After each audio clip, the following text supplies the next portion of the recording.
Cuando en nuestro entorno familiar o amical encontramos una niña o un niño que habla bien, que hace un buen uso de la palabra, a veces hasta sorprendente para su edad, más de una vez se le dice: vas a ser una gran abogada, vas a ser un buen abogado.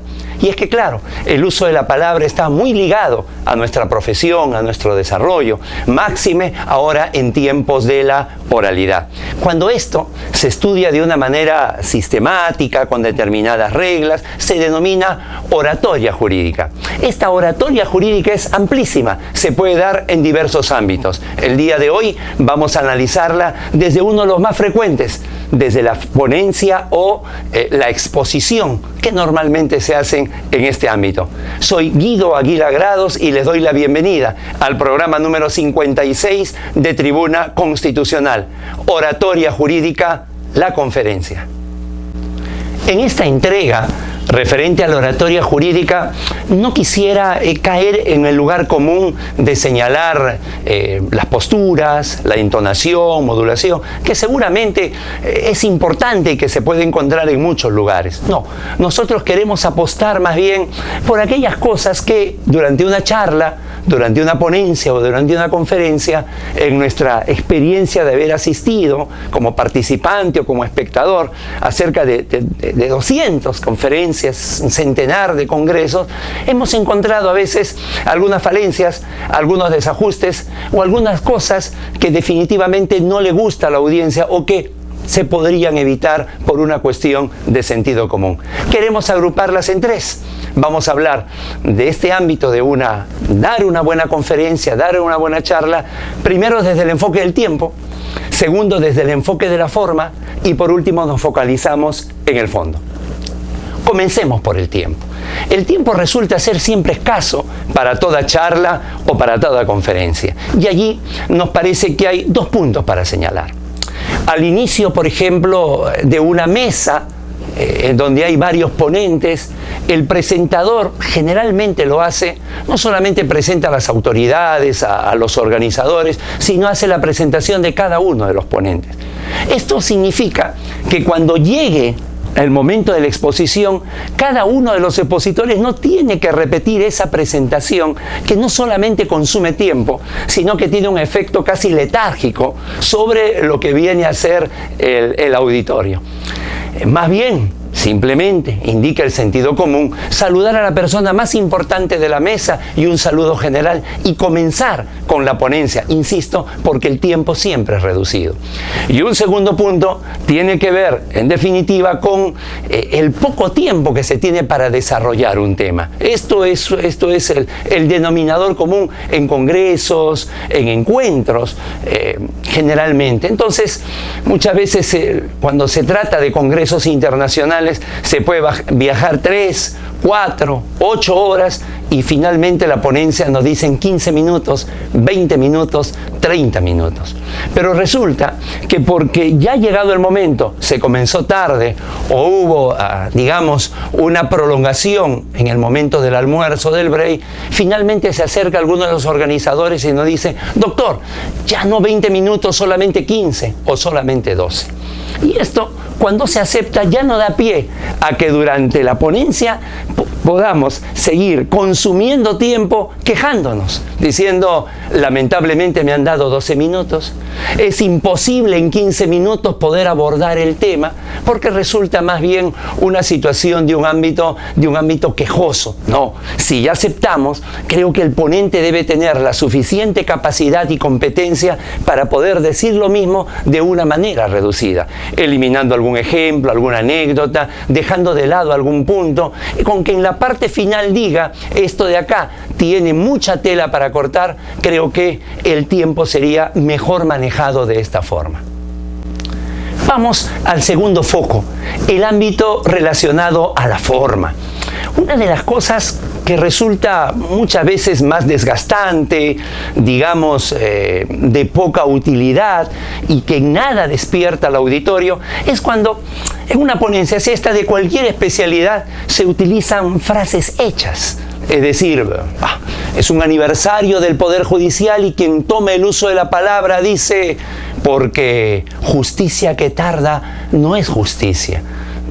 eso definitivamente es algo que no suma en lo absoluto. Cuando se escuchan este tipo de discursos, se espera algo diferente, se espera algo distinto. O cuando hablando, digamos, del derecho constitucional o de la democracia, no, se dice que la separación de poderes debe respetarse de manera irrestricta. Insisto, temas ya bastante transitados. Más bien, lo aconsejable, creemos, podemos estar equivocados, pero creemos que lo aconsejable es siempre llevar alguna anécdota, siempre llevar alguna gráfica. Digamos, si queremos resaltar algo paradójico, queremos establecer algo que llame la atención, por ejemplo, se podría utilizar aquella anécdota de Sigmund Freud, que cuando el régimen nazi está quemando todos sus libros, sencillamente por la razón de ser de que era judío, a él le pregunta, ¿y qué opinan sobre la quema de los libros? Y él responde que la humanidad progresa, porque ahora queman mis libros, pero hace 300 años o en la Edad Media me habrían quemado a mí. Este tipo de cosas definitivamente no solamente sirven para ilustrar, no solamente sirven para ponerle el barniz, el brillo a lo que se dice, sino que muchas veces sirve para atraer la atención del espectador.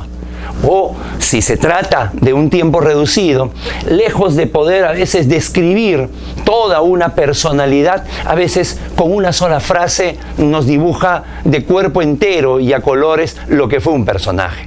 Si queremos, digamos, por allí, para tocar un tema neutro, graficar la personalidad de Pablo Picasso y un poco el por qué siempre estaba insatisfecho, y cuando se le preguntaba cuál era su mejor pintura siempre decía la siguiente, y explicar a su vez el número múltiple de amantes que tuvo, y en general su personalidad. Podríamos recurrir cuando él señalaba que su madre le decía y le aconsejaba: si quieres ser cura tienes que llegar a ser papa, si quieres ser soldado, tendrás que llegar a ser general. Y él concluye diciendo: yo decidí ser artista y por eso me convertí en Picasso. Cosas así, en definitiva, sirven mucho más.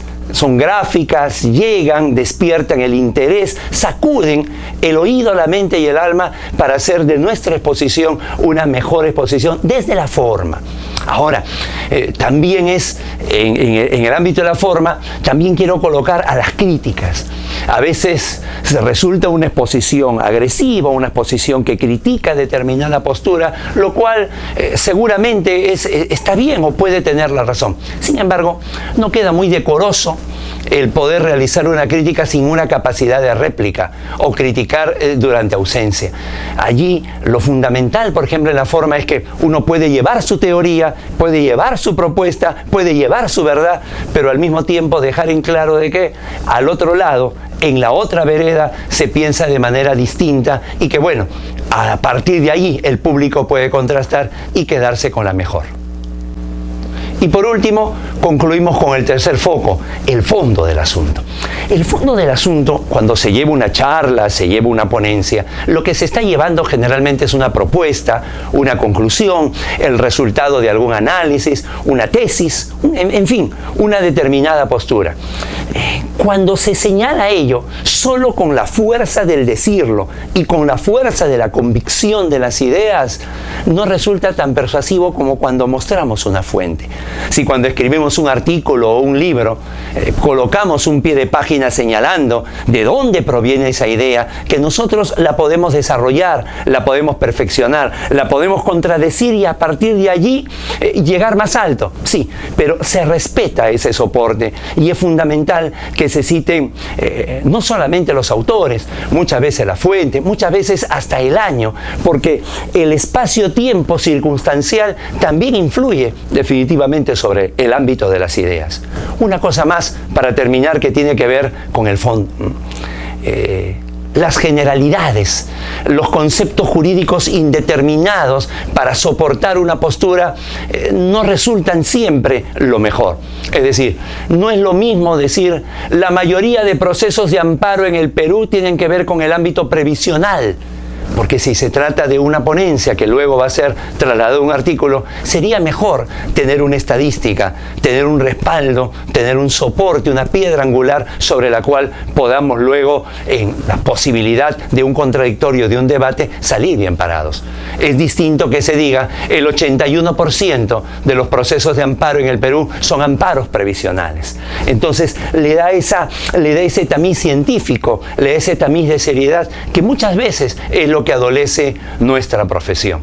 En fin, la oratoria jurídica tiene diversas aristas. La del día de hoy hemos querido centrarla solamente en el ámbito de las conferencias y no como un recetario o un decálogo, sino más bien lo contrario. Lo que no debemos hacer, sugerencias siempre en una conferencia o en una charla.